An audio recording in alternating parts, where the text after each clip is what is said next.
Welcome back everybody to episode 22 of the Let's Play series. Have done some mining and some prettifying off camera, so just quickly go through what's changed. Obviously we now have stairs leading to our bedroom. The white bed has been moved up here. We've got ourselves a nice floor and nice banister to stop ourselves falling off the edge. I have made some slight changes up here, now putting in the beginning of the wall around there and flattened off this top part, as well as digging out more of the outer edge, which you should just be able to see if I fail to jump over. We'll get there. There we go. Yeah, so I've flattened this out a bit. We'll carry on taking that down and we'll deal with that hill in the meantime. There's bits and pieces to be doing over there, but there's now sufficient height difference between the floor and this area that we can make this all look pretty reasonable. We'll have a slightly higher part around the outside there because of the room that we've got under here. I can't take the floor level down over there, so it has to be a little bit higher over here, but that's not too bad, and we'll carry on working on that. Also, we finished up the basement changes. We've started making it look a little bit nicer down here. So we've tiled the area, put some planks in there and polished down the site here. I've moved the other metallurgic infuser over here. We're going to need to put another crafter over here with another chest to be pulled out from. This will be the one that has a charcoal and can produce steel that way, because that's 2 coal and 1 piece of iron to 1 piece of steel, so that will work out a little bit better than having to use the immersive engineering part, but you can't put it on the same line because this already filters for iron ingots, and that just end up going into there and stacking up in that area. The ore dictionificator, which is a fantastic name, I've set up so any copper, tin or steel created from any other methods go into here and get pulled out, producing the type that we have already in our storage drawers. I have also finally got round to setting up the block placer. This can only place on the horizontal line, it doesn't allow for a vertical placement, so I've had to take out one of the tree fluid extractors, put the block placer in, and 1 acacia wood. It works out to 5 dry rubber generally. It's 5 and a bit, so it's better to err on the side of safety. And I've also hooked up the importer on the factorizer, so it will create the rubber automatically now. So that's all set up, so I can always produce plastic as I need it, and because the system's smart, if I need plastic and I don't have it, it will put an acacia wood in here, get the rubber out of here, turn the rubber into the plastic as over here. Also, so many bits and pieces that we've just done here. Set up the basic enriching factory at the back. That is so we can create the obsidian dust. 1 obsidian becomes 4 obsidian dust, and the other part of the recipe is putting the diamond dust and the obsidian dust into here to get the refined dust. That literally only makes the atomic alloys, but having that set up to be able to pull through as and how we need it is great. Yeah, so that brings you up to speed with everything that I've been doing. I did try and do some monster hunting for some ender pearls, but just couldn't get any enderman at all, which is really annoying, but it's the way it goes sometimes. So on to what we want to do today, and the first part is about this advanced fluid tank and this book, The Dynamics of Integration. this is a very helpful mod that will help us to create the various bits and pieces that we need for integrated dynamics. It has few tutorials, and we can use it to get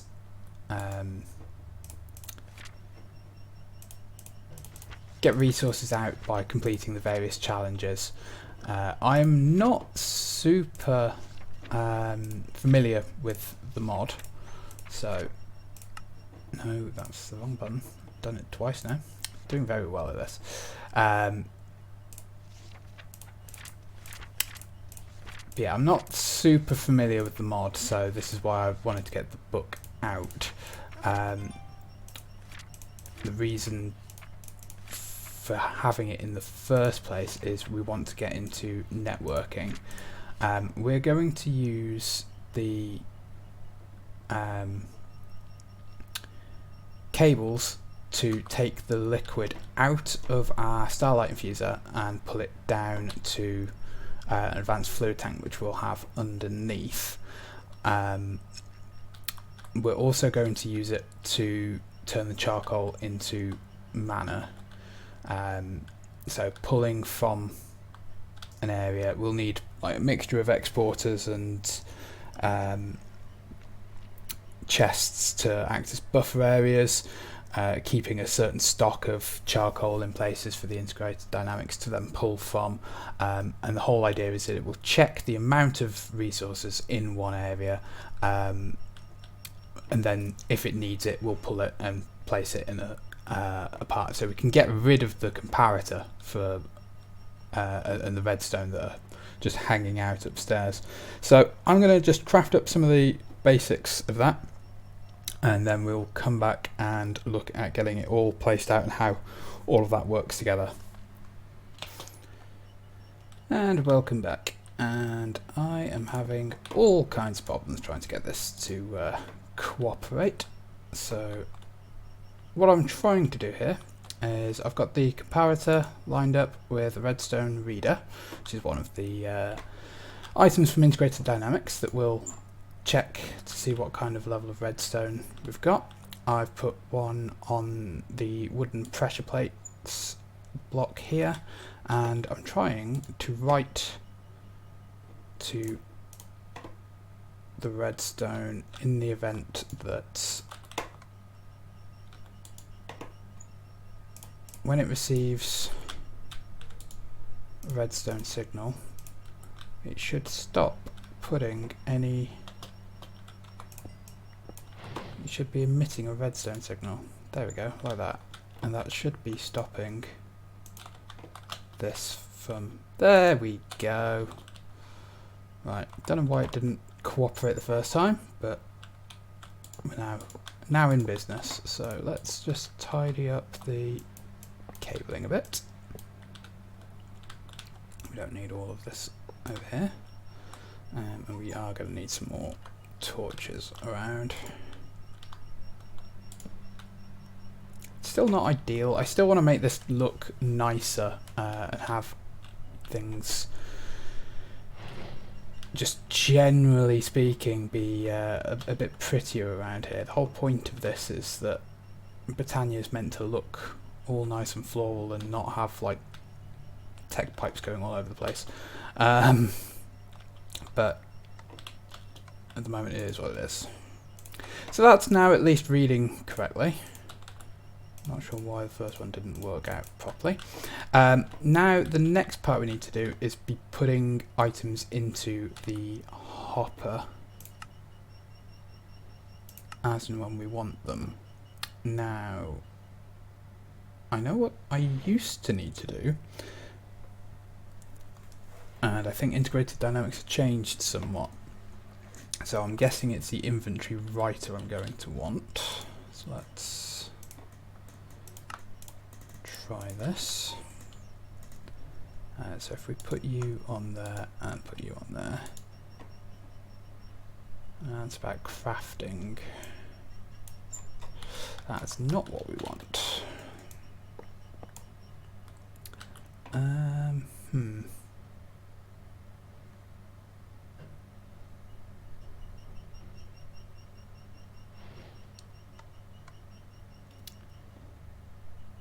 So it used to be that there was a part that would let you pull out of and place into. And there are two different things, and you also have fluids. It might actually be in a additional part, so I'll have to look into that.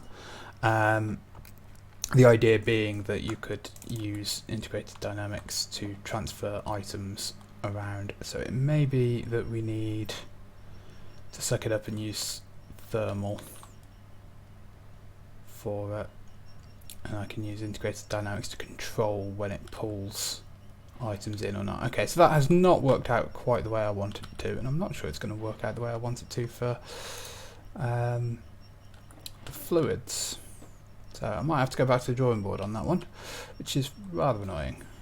But we'll leave that setup as is for now, and I will have to play around with that between episodes, because I've just sat here for 20-30 minutes trying to make the thing work in the first place, and it's not done what I expected or what I wanted.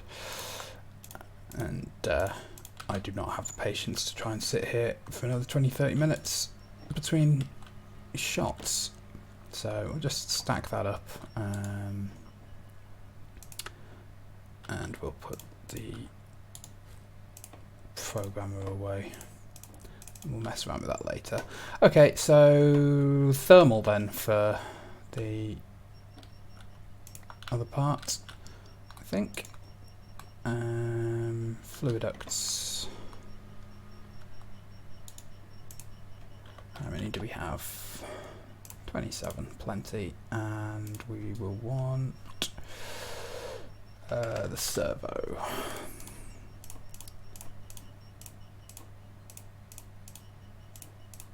Okay, let's go and set this up. And we're going to need to work out how we can get more of the bits and pieces into here. I forget exactly where I placed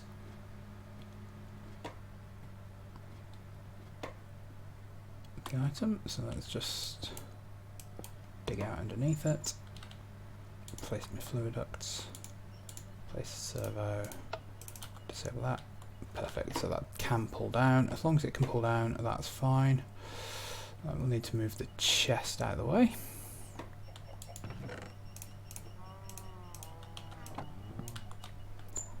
So we're going to put our advanced fluid tank there, put the chest next to it, and then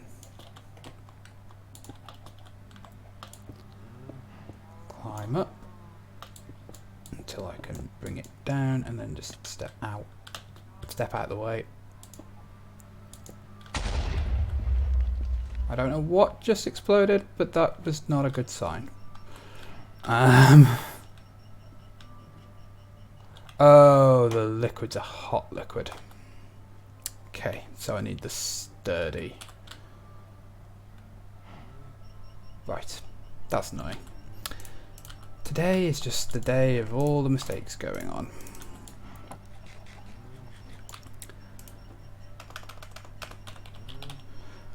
Right, so hardened fluid ducts, invar and lead. Right. We've got a couple from when we were putting together the underside of our smeltery.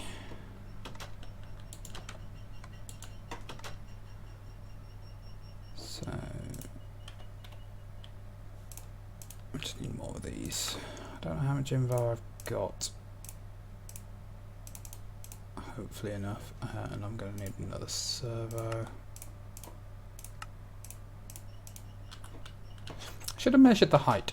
That would have been a thing. I don't want to make any extra hardened fluid ducts than I actually need, because the invar is something that I do not have in large quantities and do not want to really be messing around making. Right, at least we can just break all of them off, so up we go.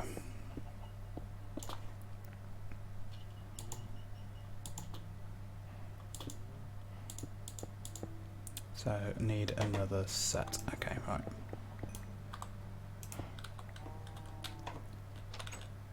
easy enough checked, but again, just don't want to be wasting the invar.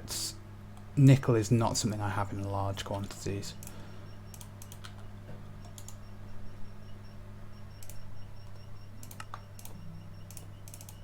Like the fact that I'm now out of it for invar.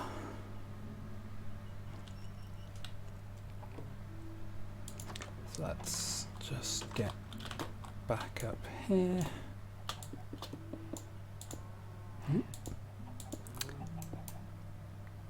Right, and let's go up and put the new servo on and fill in that hole.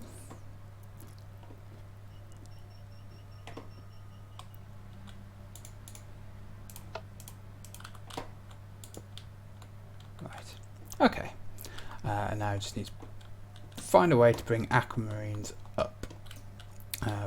We'll be putting more light wells down as well. In fact, might as well craft up another 2 light wells and another 2 servos. Have all of those because we're going to need an awful lot of that liquid. So let's make that the finisher for today, and I can work out how on earth I'm going to get the bits and pieces up. So that at least we didn't lose any of the fluid. That's the main one. Okay.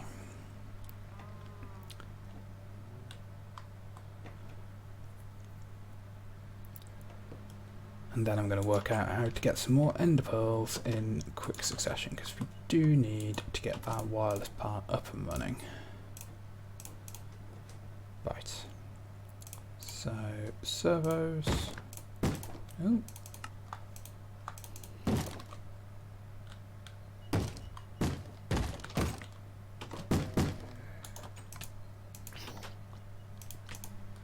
Die, you little thing. Really hate baby zombies. Right, okay, so we've got the servos, light wells. What do we need for those? I forget. 3 ruined marble, so that'll be 6. So 8. Yeah, how do we want to do this? 10 bits of marble.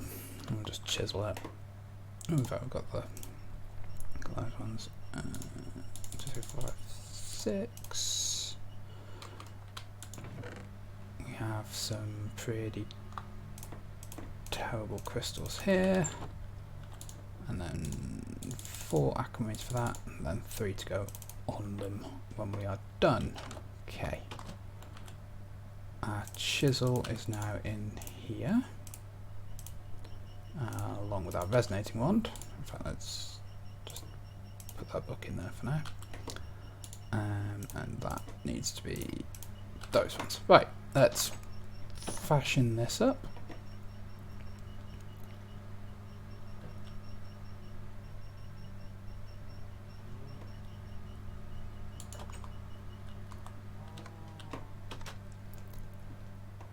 So all the machines in the basement now, the power is holding with the water wheels, but thankfully, because I've been running it for a little while off camera, the base over there is actually able to produce plenty of liquids. It's reached the point where I don't have to worry about it. Each tick, oh, that is really quick now. Each tick is creating more plants and more biofuel, so I can get another generator down over there and start bringing the power back into the rest of the base if needs be. Right, so that's creating our astral starlight fluid, which is now pulling down into here slowly but surely. And I'll be able to use that to start increasing the purity of our crystals and doing all manner of other bits and pieces with our little holes. Probably create a few areas for infusion. I do like the fact that it pours into there. So that will let us start making this structure, which is the next step for me. So I have all the resource parts, but it's the fact that you need 12 buckets of starlight, and I haven't been crafting those out particularly efficiently. So we'll leave that going. I'll make sure I just babysit the light wells so that they always have something in them. It would help if I actually turned the servo, or placed the servos in the first place, wouldn't it? That'd be a thing. And turn those off. And there we go, that'll drain out. So that'll make that a little bit faster. Right, any more constellations I can get as a final thing? No, not today. Okie dokie. Right, I'm going to leave it there. A little bit annoyed at myself for the process. I'm probably going to do some do a banister around here like I have done in the base, just to save myself the potential of falling off this area and make it look a little bit nicer. I'll leave the spot open here for our pillar, for our final one, because I don't think I'm going to need another one considering this caps out during the night already. I'm fairly sure the other one will cap out as well. So, Enderman. So I'm going to go and slaughter that Enderman, and I will catch you next time.